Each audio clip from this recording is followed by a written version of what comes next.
ನಮಸ್ಕಾರ. ನಾನು ನಿಮ್ಮ ಮನೆ ಮಗ ದಿಲೀಪ್ ಮಾತಾಡ್ತಾ ಇರೋದು. ಇವತ್ತೇನಪ್ಪ ವಿಶೇಷ ಅಂತಂದರೆ ಏನಿಲ್ಲ, ಹಿಂಗೆ ನಾವು ಹಳೆ ವರ್ಕ್ ಮಾಡ್ತಿರೋ ಕೊಲೀಗ್ದು ಮದುವೆ ಇತ್ತು ದಾವಣಗೆರೆಯಲ್ಲಿ. ಅದಕ್ಕೆ ನಾನು ನಮ್ಮ ಜಿ ಹಾಸ್ಪಿಟ್ಲು ಫ್ರೆಂಡ್ಸು ಎಲ್ಲರೂ ಹೊರಟಿದ್ದೀವಿ. ಹಂಗೆ ಬನ್ನಿ, ದಾವಣಗೆರೆ ಹೆಂಗಿರುತ್ತೆ ಏನು, ಅವ್ರ ಫ್ರೆಂಡ್ಸು ಸಿಗ್ತಾರೆ. ಅದೆಲ್ಲ ಆಲ್ರೆಡಿ ಮೆಜೆಸ್ಟಿಕಲ್ಲಿ ಹೊರಟಿದ್ದಾರೆ. ನಂದು ಲೇಟ್ ಆಗಿದೆ, ಇವಾಗ ಹೊರಡಬೇಕು. ಹಂಗೆ ಹೆಂಗಿರುತ್ತೆ ಏನು ಮದುವೆ ಎಲ್ಲ ಬನ್ನಿ. ನಿಮ್ಗೆ ಅವಾಗಲೇ ಹೇಳ್ದಂಗೆ ಅಲ್ಲಿಂದ ಹೊರಟೆ. ಅಲ್ಲಿ ಆ್ಯಕ್ಚುಲಿ ನನ್ನ ತಮ್ಮ ವೆಯ್ಟ್ ಮಾಡ್ತಿದ್ದೆ. ನನ್ನ ತಮ್ಮನ ಬೈಕ್ ತಂದಿದ್ದೆ. ನಾವು ಹೋಗ್ಬೇಕಾಗಿದ್ದು ವಾಜರಳ್ಳಿ ಮೆಟ್ರೋಯಿಂದ ಮೆಜೆಸ್ಟಿಕ್ ಹೋಗಬೇಕಿತ್ತು. ಟೈಮ್ ಬೇರೆ ಆಗಿಬಿಡ್ತಲ್ಲ, ಅದಕ್ಕೆ ಒಂದು ಬೈಕ್ ಕೊಟ್ಬಿಟ್ಟು ಹಂಗೆ ಹೋಗೋಣ ಅಂದ್ಕೊಂಡು ಹಂಗೆ ಹೊರಡ್ತಾಯಿದ್ದೆ. ಅದೇ ಟೈಮಿಗೆ ಅವನು ಟೈಮ್ ಬೇರೆ ಆಗಿತ್ತು. ಅವನು ಸಿಗ್ನಲ್ ಅಂತ ಬಿತ್ತು.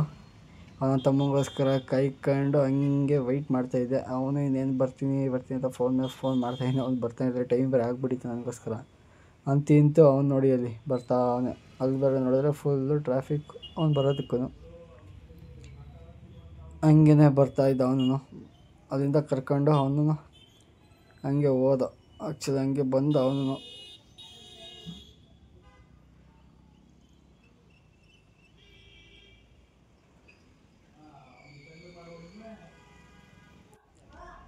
ಹಂಗೆ ನನ್ನ ಮೆಟ್ರೋಯಿಂದ ಬಿಟ್ಟು ಹಂಗೆ ಬೈಕ್ ಹೋಗಿ ಸರಿ ಬಾಯ್ ಅಂದ್ಕೊಂಡು ಹೊರಟ ಅವನು. ನಾನು ಇನ್ನೇನು ಮಾಡೋದು, ಟೈಮ್ ಬೇರೆ ಆಗಿಬಿಟ್ಟಿತ್ತಲ್ಲ, ಹಾಗೆ ಓಡೋದೆ. ಟಿಕೆಟ್ ಬೇರೆ ನಾನು ಬೇರೆ ಇನ್ನೂ ತಗೊಂಡಿಲ್ಲ. ಆ್ಯಕ್ಚುಲಿ ಅವ್ರು ನೋಡಿದ್ರೆ ನನ್ನ ಪ್ರಕಾರ ಆಲ್ರೆಡಿ ಹೋಗಿರ್ತಾರೆ ಮಾರ್ಕೆಟು, ಮೆಜೆಸ್ಟಿಕ್ಕೆ ತಲುಪಿರ್ತಾರೆ ಅನಿಸುತ್ತೆ. ನಾನಿನ್ನೂ ಟಿಕೆಟು ತಗೊಂಡಿಲ್ಲ, ಏನೂ ಇಲ್ಲ. ಸುಮ್ಮನೆ ಓಡ್ತಾ ಇದ್ದೀನಿ ಹಂಗೆ ಸ್ಪೀಡಾಗಿ. ಎಷ್ಟಾದರೂ ಹೋಗ್ತೀಯ ನನಗೆ ಆಗ್ಬಿಟ್ಟಿತ್ತು.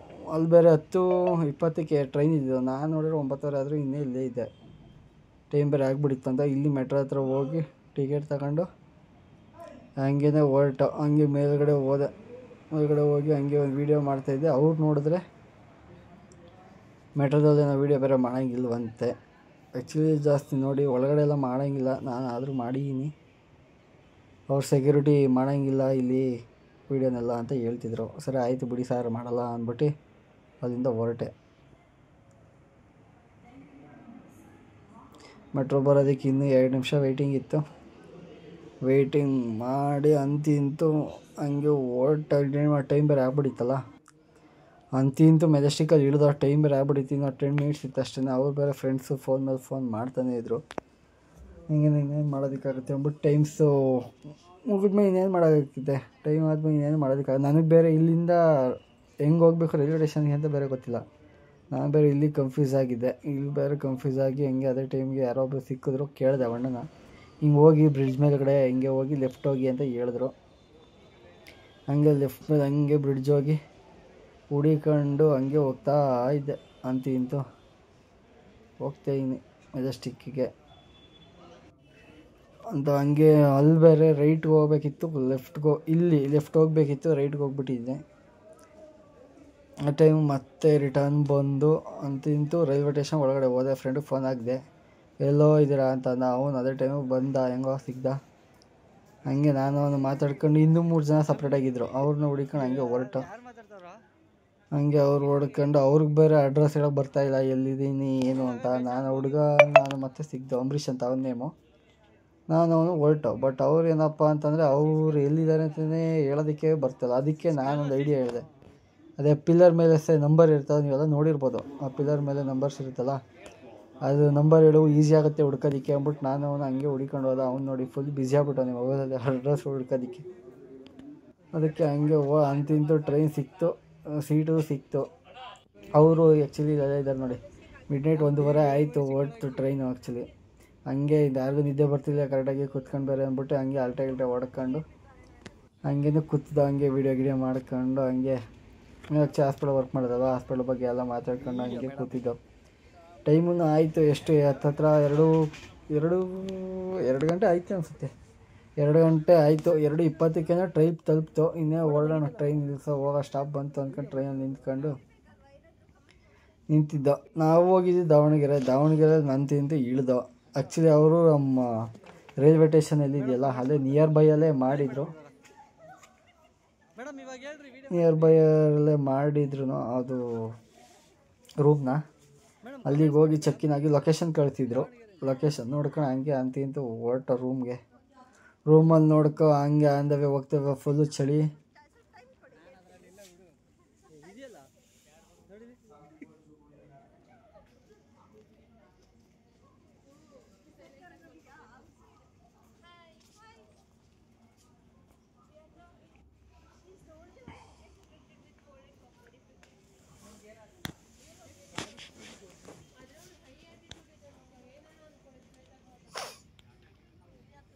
ಹಂಗೆ ಗಾಂಧಿ ತಾತ ಕೂತಿದ್ದ, ಗಾಂಧಿ ತಾತನೊಂದು ವೀಡಿಯೋ ಮಾಡ್ಕೊಂಡು ದಾವಣಗೆರೆ ಅಂತೂ ಇಂತೂ ರೀಚ್ ಆದೋ. ನಾವು ಬೆಳಗ್ಗೆಗೆ ಮದುವೆಗೆ ರೆಡಿಯಾಗಿ ಟಿಪ್ಟ ಅವಾಗ ಈ ಥರದ ಅಷ್ಟೇ. ನಾವು ಅವ್ರು ಲೊಕೇಶನ್ ಬೇರೆ ಕಳಿಸಿದ್ರು ಅಂತ ಹೇಳಿದ್ನಲ್ಲ ಆವಾಗಲೇ. ಲೊಕೇಶನ್ ನೋಡ್ಕೊ ಹಂಗೆ ಹೊರಟು ನಿಯರ್ ಬೈ ಅಲ್ಲೇ ಇದ್ದಿದ್ದು. ಹಂಗೆ ಚಳಿ ಆಗ್ತಿತ್ತಲ್ಲ, ಅದಕ್ಕೋಸ್ಕರ ಟೀ ಕುಡಿಯೋಣ ಅಂತ ಹಂಗೆ ಮಧ್ಯ ನಿಲ್ಲಿಸ್ಕೊಂಡು ಹಂಗೆ ಲೈಟಿಂಗ್ಸ್ ಚೆನ್ನಾಗಿ ಹಾಕಿದ್ರು. ಇದು ಗಣೇಶ ಹಬ್ಬಕ್ಕೆ ಹಾಕಿದ್ರು ಎಂತ ಹಾಕಿದ್ರು ಗೊತ್ತಿಲ್ಲ ಕರೆಕ್ಟಾಗಿ. ಹಂಗೆ ಲೈಟಿಂಗ್ಸ್ ಎಲ್ಲ ನೋಡ್ಕೊಂಡು ಹಂಗೇ ಹೊರಟು ಲೈಟಿಂಗ್ಸ್ ನೋಡ್ಕೊಂಡು ಚೆನ್ನಾಗಿತ್ತು ಲೈಟಿಂಗ್ಸು. ಆಮೇಲೆ ಅವರೆಲ್ಲ ಟೀ ಕುಡಿಯೋಕೆ ಅಂದ್ಬಿಟ್ಟು ಅಲ್ಲೇ ನಿಂತ್ಕೊಂಡಿದ್ರು. ನಾನೇನು ಹೋಗಿರಲಿಲ್ಲ, ಮತ್ತೆ ನಾನೇನು ಜಾಸ್ತಿ ಟೀ ಕಾಫಿ ಏನು ಕುಡಿಯೋಲ್ಲ. ಹಂಗೆ ಒಂದು ವೀಡಿಯೋ ಮಾಡ್ಕೊಂಡು ಲೈಟಿಂಗ್ಸ್ ಚೆನ್ನಾಗಿತ್ತು ಅಂತ ಹಂಗೆ ರೂಮ್ ಕಡೆ ಹೊರಟು. ರೂಮ್ ನೋಡಿದ್ರೆ ಇನ್ನೂ ಇಲ್ಲಿಂದ 1 ಕಿಲೋಮೀಟರ್ ಆಯ್ತಂತೆ. ಹಂಗೆ ರೂಮಿಂದ ರೀಚ್ ಆಗಿ ರೂಮ್ ಒಳಗಡೆ ಚೆಕ್ಕಿನ್ ಆಗಿಬಿಟ್ಟು ಎಲ್ಲ ಸ್ವಲ್ಪ ಹಂಗೆ ಹೊರಟು ಕೂತಿದ್ದು. ಅವಾಗ ಆ್ಯಕ್ಚುಲಿ ಇವ್ರೇನು ಮಾಡಿದ್ರು ಅಂದರೆ, ಒಂದು ರೂಮಲ್ಲಿ 2 ಬೆಡ್ ಇತ್ತಲ್ಲ, ಅದು ಬೆಡ್ಗೆ ಇನ್ನೊಂದು 2 ಎಕ್ಸ್ಟ್ರಾ ಬೆಡ್ ಏನೋ ಕೊಡ್ತೀವಿ ಅಂದ್ಬಿಟ್ಟು ವೆಯ್ಟ್ ಮಾಡಿಸ್ತಾಯಿದ್ರು. ವೆಯ್ಟ್ ಮಾಡಿಬಿಟ್ಟು ಹಂಗೆ ಬೆಳಗ್ಗೆ ಆಯಿತು, ಮಲ್ಕೊಂಡಿದ್ದು. ಬೆಳಗ್ಗೆ ಆಯಿತು, ಟಿಫನ್ ಮಾಡಬೇಕಲ್ಲ, ಹಂಗೆ ಫ್ರೆಶ್ ಅಪ್ ಆಗಿ ಎಲ್ಲ ಟಿಫನ್ ಮಾಡೋಣ ಅಂತ ಹೋದ. ಇವ್ರು ನೋಡಿದ್ರೆ ಇನ್ನೂ ರೆಡಿ ಆಗೋದ್ರಲ್ಲೇ ಅವರೇ. ಗೊತ್ತಲ್ಲ ಮುಂಚೆನೇ ಹೆಣ್ಮಕ್ಳು ಹೆಂಗೆ ಅಂತ. ಅಂತಿದ್ರೆ ಟಿಫನ್ಗೆಲ್ಲ ರೆಡಿಯಾಗಿ ಟಿಫನ್ಗೆ ಹೋಗೋಣ ಅಂತ ಹಂಗೆ ಹೋಗ್ತಾ ಇದ್ದು. ಇವ್ರು ನೋಡಿ ಇನ್ನೂ ರೆಡಿನೇ ಆಗ್ತವ್ರೆ. ಅರ್ಧ ಗಂಟೆ ಆಯಿತು ನಾವು ಬಂದು ರೂಮ್ ಹತ್ರ, ಇನ್ನೂ ಅವ್ರು ರೆಡಿನೇ ಆಗಿಲ್ಲ. ಹಂಗೆ ಆಚೆ ಹೋದೋ, ಆಟೋ ಕೇಳೋಣ ಅಂತ ಹೋದರೆ 150 ರೂಪಾಯಿ ಹೇಳ್ತವ್ರೆ. ಅಣ್ಣ 150 ಆಗಲ್ಲ, 100 ರೂಪಾಯಿ ಕೊಡ್ತೀವಿ ಅಂದ್ಬಿಟ್ಟು ಹೇಳ್ಬಿಟ್ಟು ಅಂತಿಂಗ ಚೌಟ್ರಿ ಹತ್ರ ಹೋದ. ಮಹಾರಾಜ ಪ್ಯಾಲೇಸ್ ಅಂತ ಇದೆ ನೋಡಿ. ಪ್ಯಾಲೇಸ್ ಚೆನ್ನಾಗಿದೆ, ಆ್ಯಕ್ಚುಲಿ ದೊಡ್ಡದಾಗಿದೆ. ಒಳಗಡೆನೂ ಅಷ್ಟೇ ತುಂಬ ದೊಡ್ಡದಾಗೈತಿ, ಚೆನ್ನಾಗಿತ್ತು. ಅಲ್ಲಿ ಇನ್ನೂ ಏನೋ ಕ್ಲೀನಿಂಗ್ ನೆನ್ನೆ ಯಾವುದೋ ಫಂಕ್ಷನ್ ಆಗಿತ್ತು ಅನಿಸುತ್ತೆ. ಇನ್ನೂ ಫಂಕ್ಷನ್ ಮಾಡ್ತಾಯಿದ್ರು, ಅವ್ರು ಇನ್ನೂ ಕ್ಲೀನಿಂಗ್ ಮಾಡ್ತಾಯಿದ್ರು. ನಾವು ಹೋಗಿ ಕೂತಿದ್ದೋ ಹಂಗೆ. ನಮ್ಮನ್ನ ಬೇರೆ ಕುಂತ್ಕೊಳ್ಳಿ, ಇನ್ನೂ 1/4 ಗಂಟೆ 10 ನಿಮಿಷ ಆಗುತ್ತೆ ಅಂತಂದರು. ಅದಕ್ಕೆ ಹೋಗಿ ಕೂತ್ಕೊಂಡಿದ್ದು.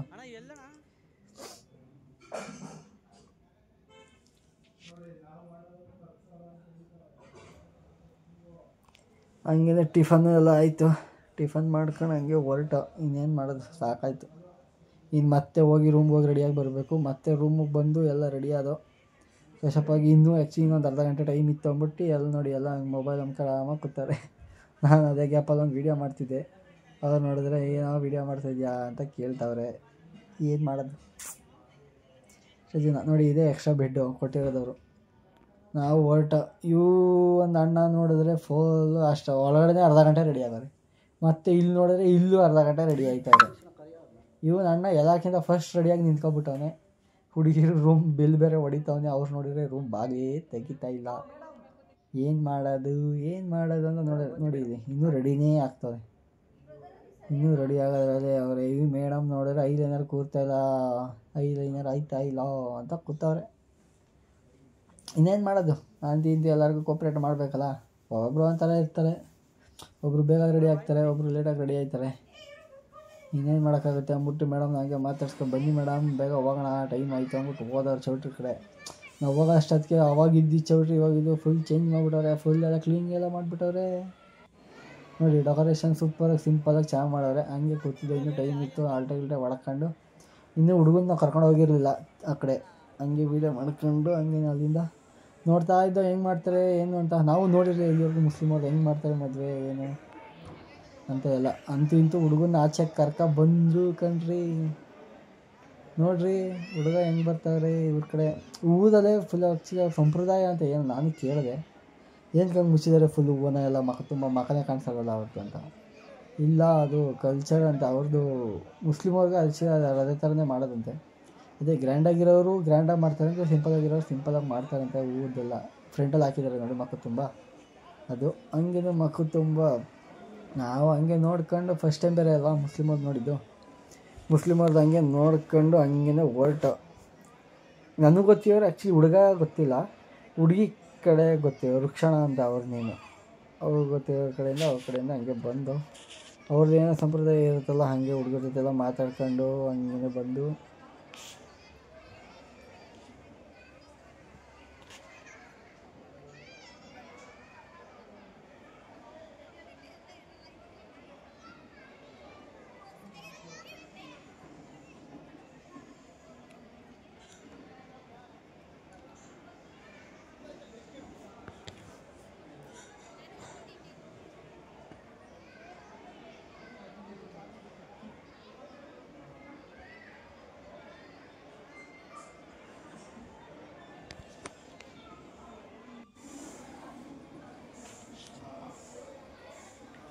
ಅಂತಿತ್ತು ಸ್ಟೇಜ್ ಮೇಲೆ ಕರ್ಕೊಂಡು ಹೋದರು. ಸ್ಟೇಜ್ ಮೇಲೆ ಕರ್ಕೊಂಡೋಗಿ ಹುಡುಗಂದೆಲ್ಲ ಮುಗಿದ್ಮೇಲೆ ಊರ ಕಡೆ ಆ್ಯಕ್ಚುಲಿ ಹುಡುಗಿ ಒಂದು ಕಡೆ ಇರ್ತಾರೆ, ಹುಡುಗನೇ ಒಂದು ಕಡೆ ಇರ್ತಾರೆ, ಹುಡುಗಿನೇ ಒಂದು ಕಡೆ ಇರ್ತಾರೆ. ಆಮೇಲೆ ಅವ್ರದ್ದು ಹುಡುಗಂದೆಲ್ಲ ಮುಗ್ದು ಎಲ್ಲ ಆದಮೇಲೆ ಮತ್ತೆ ಜೊತೆಗಂದು ಕರ್ಕೊಬರ್ತಾರೆ. ನಾವು ಅದನ್ನೇ ನೋಡ್ಕೊಂಡು ಹಂಗೇ ಕೂತಿದ್ದೋ. ಅದೇ ಟೈಮ್ಗೆ ಊಟ ರೆಡಿ ಆಯಿತು ಅಂತ ಹೇಳಿದ್ರು. ಊಟ ಟೈಮ್ ಹೊರಟು ಮತ್ತೆ ಹಂಗೆ ವೀಡಿಯೋ ಮಾಡ್ತಿದ್ನಲ್ಲ, ಹಂಗೆ ಮುಗಿಸ್ಕೊಂಡು ಹೋಗೋಣ ಅಂತ ಹಂಗೆ ಬಂದೆ. ಇನ್ನೇನು ಟೈಮ್ ಬೇರೆ ಆಗಿತ್ತು. ಟ್ರೈನ್ ಬೇರೆ 4:45 ಈ ಕಡೆಯಿಂದ ರಿಟರ್ನ್ ಬುಕ್ ಮಾಡಿದ್ರು. ಈ ಕಡೆಯಿಂದ ರಿಟರ್ನ್ ಬುಕ್ ಮಾಡಿದ್ರೆ ಇನ್ನೇನು ಟೈಮಿಂಗ್ಸ್ ಎಲ್ಲ ಮೇಂಟೈನ್ ಮಾಡಲೇಬೇಕಲ್ಲ. ಮತ್ತೆ ಮಿಸ್ ಆದರೆ ಮತ್ತೆ ನೈಟ್ ಓಡಬೇಕಾಗುತ್ತೆ. ನೈಟ್ 9:30ಗೆ ಆ ಕಡೆಯಿಂದ ರಿಟರ್ನ್ ಇರೋದು ಟ್ರೈನ್. ಮತ್ತು ಅದಕ್ಕೆ ಇನ್ನೇನು ಮಾಡೋದು, ಟೈಮ್ ವೆಯ್ಟ್ ಮಾಡಲೇಬೇಕಲ್ಲ ಅಂದ್ಕೊಂಡು ಅಲ್ಲಿಂದ ವೆಯ್ಟ್ ಮಾಡಿ ಹಂಗೇ ಹೊರಟ. ಅಲ್ಲಿಂದ ಅವ್ರೂ ಎಲ್ಲ ಫುಲ್ ಅರ್ಜೆಂಟಲ್ಲಿದ್ದರು, ಟೈಮ್ ಬೇರೆ ಆಗಿತ್ತು ಅಂತ. ಹಂಗೆ ಊಟ ಎಲ್ಲ ಮಾಡ್ಕೊಂಡು ಅಲ್ಲಿಂದ ಟೈಮ್ ಬೇರೆ ಆಗಿತ್ತು ಬರೋದಿಲ್ಲ. ಅದಕ್ಕೋಸ್ಕರ ಅರ್ಜೆಂಟಾಗಿ ವೆಯ್ಟಿಂಗು ಎಲ್ಲ ಸಿಟ್ಟಿಂಗು ವೆಯ್ಟ್ ಮಾಡ್ಕೊಂಡು ಅಲ್ಲಿಂದ ಹಂಗೇ ಹೊರಟ. ಚೌಟ್ರಿಯಿಂದ ಹೋದ್ಮೇಲೆ ಮತ್ತೆ ಆಟೋದಲ್ಲಿ ಬೇರೆ ಹೋಗ್ಬೇಕಲ್ಲ. ಅವನು ಬೇರೆ 150 ಹೇಳಿದ್ದ ಆ ಕಡೆಯಿಂದ ಬರಬೇಕಾದ್ರೆ. ಇವನು ನೋಡಿದ್ರೆ 180 ಆಗುತ್ತೆ ಅಂತ ಹೇಳ್ತವನೆ. ಅದಕ್ಕೆ ಅಣ್ಣ 120 ರೂಪಾಯಿ ಕೊಡ್ತೀವಿ ಕರ್ಕೊಂಡೋಗಿ ಅಂದ್ಬಿಟ್ಟು ಹಂಗೆ ಹೊರಟ ರಿಟರ್ನು. ಟೈಮ್ ಬೇರೆ ಆಗಿತ್ತು ಅಂತ ಅಲ್ಲಿಂದ ಹಂಗೆ ಹೊರಟಿದ್ದವ್ರು. ಅವ್ರು ನೋಡಿ ಏನೋ ಫುಲ್ಲು ಡಿಸ್ಕಸ್ ಮಾಡ್ತಾರೆ ಇಬ್ಬರು. ಟೈಮ್ ಆಯಿತು ಹೆಂಗೆ ಹೋಗೋದು ಅಂತ. ಏನು ಮಾಡ್ತಾರೋ ಗೊತ್ತಿಲ್ಲ. ನಾವಿನ್ನೇನು ಮಾಡೋದು, ಟೈಮ್ ಆಗಿತ್ತು ಅಂತ ಹಂಗೇ ರೂಮ್ಗೆ ಹೋಗಿ ರೂಮಲ್ಲೆಲ್ಲ ಪ್ಯಾಕ್ ಮಾಡ್ಕೊಂಡು ಹಂಗೆ ಹಿಂಗೆ ಎಲ್ಲ ಒಂದು ರೌಂಡ್ ಚೆಕ್ ಮಾಡ್ಕೊ ಎಲ್ಲರೂ ಬಿಟ್ಟಿದ್ದೀವ ಏನು ಎಲ್ಲ ಒಂದು ಸ್ವಲ್ಪ ಚೆಕ್ ಮಾಡಿರಿ ಅಂದ್ಕೊಂಡು ಹಂಗಿಂದ ಡೈರೆಕ್ಟ್ ರೈಲ್ವೆ ಸ್ಟೇಷನ್ಗೆ ಬಂದು ರೈಲ್ವೆ ಸ್ಟೇಷನ್ ಹತ್ರ ಇನ್ನೂ ಒಂದು 1/4 ಗಂಟೆ ಟೈಮ್ ಇತ್ತು. ಅರ್ಜೆಂಟಾಗಿ ಸುಮ್ಮನೆ ಫಸ್ಟ್ ಟೈಮ್ ಬೇರೆ ಅಲ್ವಾ, ಮತ್ತೆ ಯಾಕೆ ಮಿಸ್ ಆದರೆ ನೈಟ್ವರೆಗೂ ಕಾಯಬೇಕಲ್ಲ ಅಂತ ಫುಲ್ ಅರ್ಜೆಂಟಲ್ಲಿ ಹೊಂಟು ಬಂದೋ. ನೋಡಿ ಎಲ್ಲ ಫೋಟೋ ವೀಡಿಯೋ ತಕ್ಕಿದವ್ರೆ ಲಾಸ್ಟ್ ಅಂತ. ನಾವು ಅಲ್ಲಿಂದ ಹಂಗೆ ಹೊರಟ ರೈಲ್ವೆ ಸ್ಟೇಷನ್ ಬಂದು ಟಿಕೆಟ್ ತಗೋಬೇಕಿತ್ತಲ್ಲ. ನಾನು ಟಿಕೆಟ್ ತಗೊಂಡು ರೈಲಿಗೋಸ್ಕರ ವೆಯ್ಟ್ ಮಾಡ್ತಾ ಇದ್ದು. ಅದು ನೋಡಿದ್ರೆ ಇನ್ನೂ 10 ನಿಮಿಷ ಇತ್ತು. 10 ನಿಮಿಷ 1/4 ಗಂಟೆನೇ ಇತ್ತು ಅನಿಸುತ್ತೆ. ಅದೇ ನಾವಿನ್ನೇನು ಮಾಡೋದು ಅಂತಿದ್ದು ದಾವಣಗೆರೆ ಟ್ರಿಪ್ ಮುಗೀತು. ಇವತ್ತಿನ ಬ್ಲಾಗ್ ಇಷ್ಟು. ಎಲ್ಲರೂ ಚೆನ್ನಾಗಿದ್ರೆ ಲೈಕ್ ಮಾಡಿ, ಸಬ್ಸ್ಕ್ರೈಬ್ ಮಾಡಿ. ಮುಂದಿನ ಬ್ಲಾಗಲ್ಲಿ ಸಿಗೋಣ. ನಾನು ನಿಮ್ಮ ಮನೆ ಮಗ ದಿಲೀಪ್. ಬಾಯ್.